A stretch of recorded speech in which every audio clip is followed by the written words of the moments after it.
Hello student, स्वागत है आप सभी का आपके अपने चैनल गॉड क्लासेस पर।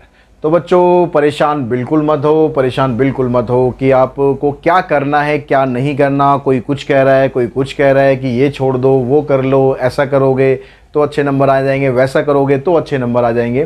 तो इन सब सवालों के जवाब मैं आपके देने के लिए इस वीडियो में आया हूँ, ताकि आपके जो एग्ज़ाम आ रहा है उसके लेके आप किसी तरह की टेंशन में ना हो कि हमें क्या करना है क्या नहीं करना, ये चीज़ समझ में ना आए। जब ये समझ में नहीं आएगा तो आप क्या करोगे वो तो फिर भगवान ही जानता है। तो पहले हमें ये समझना ज़रूरी है कि हमें क्या कर लेना है क्या नहीं कर लेना है। अगर आपको मार्क्स आपके अच्छे चाहिए तो ठीक है, अगर मार्क्स ठीक ठाक ही चाहिए तो भाई कुछ चीज़ें ऐसी हैं जो आप छोड़ सकते हो, लेकिन जो चीज़ें मैं इस वीडियो में बताने वाला हूँ उसके अलावा आपको कुछ और करने की ज़रूरत नहीं है। और जो मैं यहाँ बताने वाला हूँ, अगर आपको मार्क्स चाहिए 35+ तो वो आपको करना पड़ेगा। ठीक है, अब कोई और क्या कह रहा है क्या नहीं कह रहा उस पर मैं नहीं जाऊंगा। तो ये आपकी समझ है, जो मेरी समझ है मैं उस हिसाब से आपको बता रहा हूँ। अब वो आपकी समझ है कि आप उसको कितना करते हो या कितना नहीं करते हो।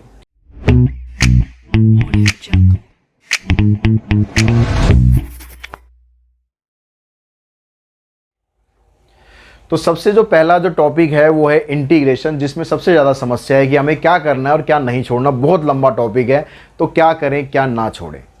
ठीक है, तो सबसे जो पहली बात है वो मैं आपको जो बताऊं कि इंटीग्रेशन में क्वेश्चन जो आने के चांसेस हैं, अगर हम अप्लाइड मैथमेटिक्स की बात करें, क्वेश्चन आने के चांसेस बेशक ये हैं कि वहाँ पर कंज्यूमर सरप्लस, प्रोड्यूसर सरप्लस या मार्जिनल रेवेन्यू या फिर मार्जिनल कॉस्ट, इसके क्वेश्चंस आएंगे। ये संभावना ज़्यादा है, लेकिन संभावना है, कोई पक्का नहीं है, क्योंकि जो सिलेबस है उसमें इंटीग्रेशन है, सिलेबस में इंटीग्रेशन है।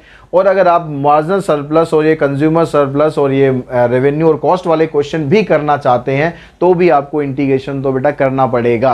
इंटीग्रेशन को अगर आप छोड़ के जाओगे तो बाकी इन क्वेश्चंस में आप फंस जाओगे, क्योंकि ज़रूरी नहीं है कि ये क्वेश्चंस आपको बिल्कुल पका पकाए दे दें, बड़ा सिंपल सा इंटीग्रेशन दे दें और बोल दें कि भैया लो 2 नंबर ले लो या यहाँ के 3 नंबर ले लो।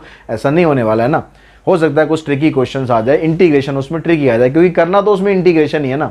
ऐसा तो नहीं है कि जो अप्लाइड मैथ्स अगर के अप्लाइड क्वेश्चन है उसके अंदर अप्लाइड मैथमेटिक्स बेस्ड क्वेश्चन है, एप्लीकेशन बेस्ड क्वेश्चन है, तो आप उसमें इंटीग्रेशन से बच जाओगे। इंटीग्रेशन तो आपको करना पड़ेगा।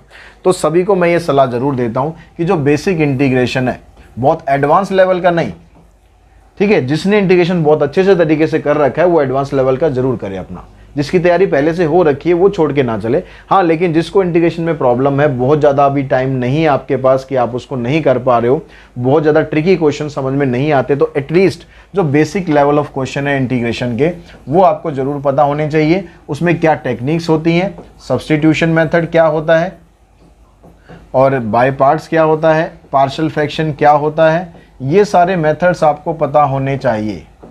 ठीक है, बाय पार्ट्स और बाय पार्शियल फ्रैक्शन, ये हमारे पास मेन 3 मेथड है।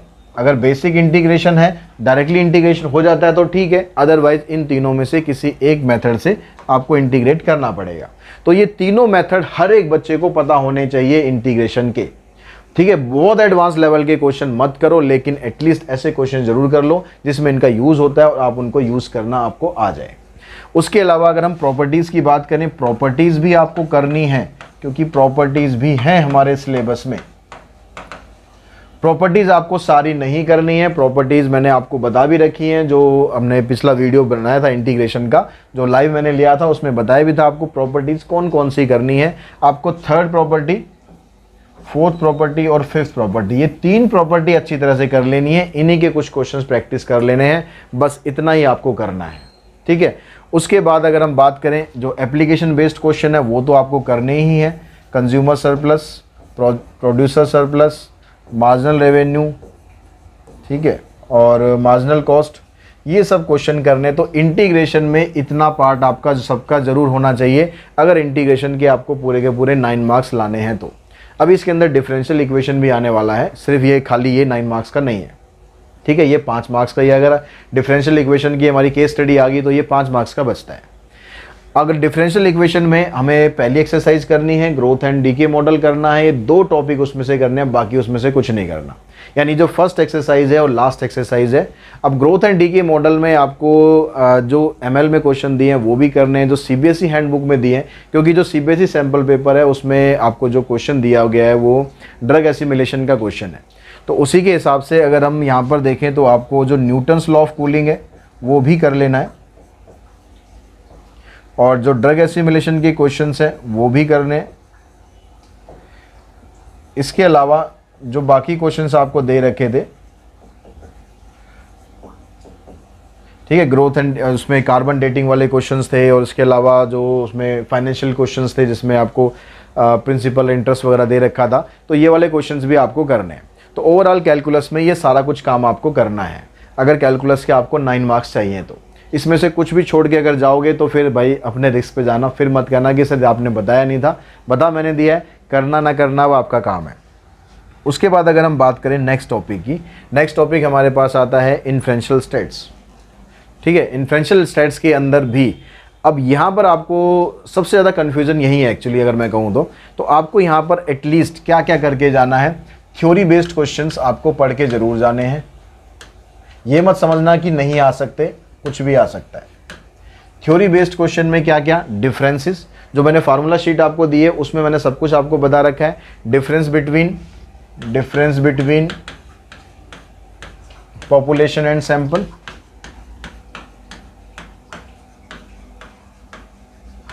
Difference between parameter and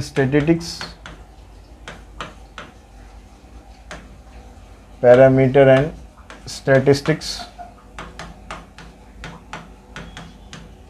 type of samplings. तो ये कुछ 2-3 थ्योरी क्वेश्चंस हैं, ये आपको एक बार ज़रूर पढ़ के जाने हैं। ठीक है, कुछ नुकसान नहीं है पढ़ के जाओगे, अगर आ गया तो कम से कम नंबर तो ले जाओगे, नहीं पढ़ के जाओगे तो नंबर कटवा के आ जाओगे, फ़ायदा क्या। हाँ, जो न्यूमेरिकल क्वेश्चंस हैं उसमें आपको सेंट्रल लिमिट थ्योरम के क्वेश्चन करने हैं, सेंट्रल लिमिट थ्योरम, और उसके अलावा आपको करना है टी टेस्ट। अब टी टेस्ट में 1 सैंपल भी करना है, 2 सैंपल भी करना है।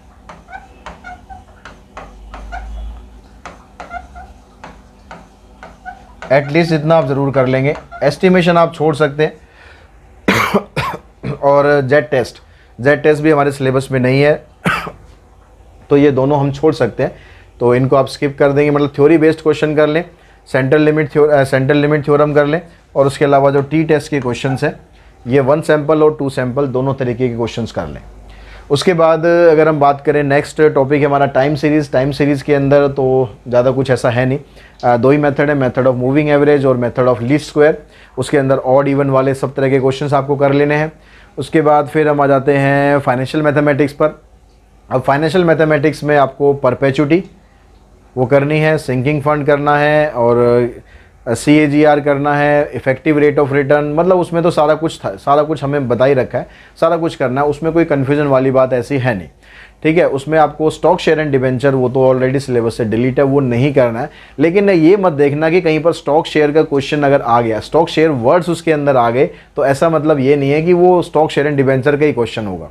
वो हो सकता है कि यहाँ पर इफेक्टिव रेट ऑफ रिटर्न का क्वेश्चन भी हो, तो उस क्वेश्चन को ध्यान से पढ़ लेना। सीधा ये देख के कि स्टॉक एंड शेयर, ये देख के मतलब एकदम ये मत कर देना ये तो आउट ऑफ सिलेबस है कि चलाने लग जाऊँ वहीं क्लासरूम में ही, ये तो आउट ऑफ सिलेबस है। पहले क्वेश्चन पढ़ लेना, पढ़ने के बाद फिर डिसाइड करना कि ये किस टॉपिक का क्वेश्चन है। कुछ क्वेश्चन मैं आपको ऐसे कराऊंगा, जो इसकी फाइनेंशियल मैथमेटिक्स का वीडियो है उसके अंदर मैं आपको कुछ क्वेश्चन ऐसे कराऊंगा कि जहाँ पर स्टॉक शेयर जो वर्ड्स हैं वो यूज़ हो रहे हैं, डिबेंचर यूज़ हो रहा है, लेकिन वो एक्चुअली उस टॉपिक के क्वेश्चन नहीं है। ठीक है, तो और उसके बाद LPP रह गया। LPP में कोई कन्फ्यूज़न नहीं है। हाँ, LPP में कुछ बच्चों का क्वेश्चन आता है, सर अनबाउंडेड रीजन के करने हैं, डेफिनेटली करने हैं भाई, क्योंकि कुछ वर्ड प्रॉब्लम ऐसी है जिसमें अनबाउंडेड रीजन बनेगा। तो अनबाउंडेड रीजन बनेगा तो अगर आपने उसके क्वेश्चन ही प्रैक्टिस नहीं कर रखे हो तो कहाँ से करोगे। तो इसलिए अनबाउंडेड रीजन के क्वेश्चन भी आपको करने हैं। मेन जो था इन्फ्रेंशियल स्टेट्स और इंटीग्रेशन, वो दोनों का मैंने आपको बता दिया कि क्या करना है क्या नहीं करना है। इसके बाद मेरे ख्याल आपको कन्फ्यूज़न नहीं होना चाहिए, या कान कर लो बंद और अपना सिर्फ और सिर्फ प्रैक्टिस करो, फोकस रखो कि भाई आपको ये करना ही करना है। कोई रिस्क लेके नहीं चलना। हो सकता है इनमें से कुछ चीज़ें ना भी आएँ, लेकिन कुछ गारंटी तो नहीं है ना, पेपर हमने तो बनाया नहीं है, हम तो सिर्फ एक गैस कर सकते हैं कि भाई ऐसा हो सकता है। अब उस गैस में हो सकता है कि हम ठीक भी हो सकता है कि थोड़ा बहुत गलत भी हो। ठीक है, लेकिन अपनी तरफ से हमें कुछ ऐसा करके नहीं जाना है कि हमें बाद में अफसोस हो कि यार थोड़ा सा ये और कर लेते तो हमारे मार्क्स और अच्छे आ जाते। तो ये सब चीज़ें अगर आप कर लोगे तो डेफिनेटली आपको कोई अफसोस नहीं होगा कि ये आप करके गए। तो आई थिंक इस वीडियो के थ्रू अब क्लियर मैंने कर दिया है कि आपको करना है क्या नहीं करना है। अब सिर्फ और सिर्फ अपनी तैयारियों पर फोकस करो और जितना ज़्यादा से ज़्यादा हो सकता है उतना ज़्यादा से ज़्यादा प्रैक्टिस करो। Okay, all the best.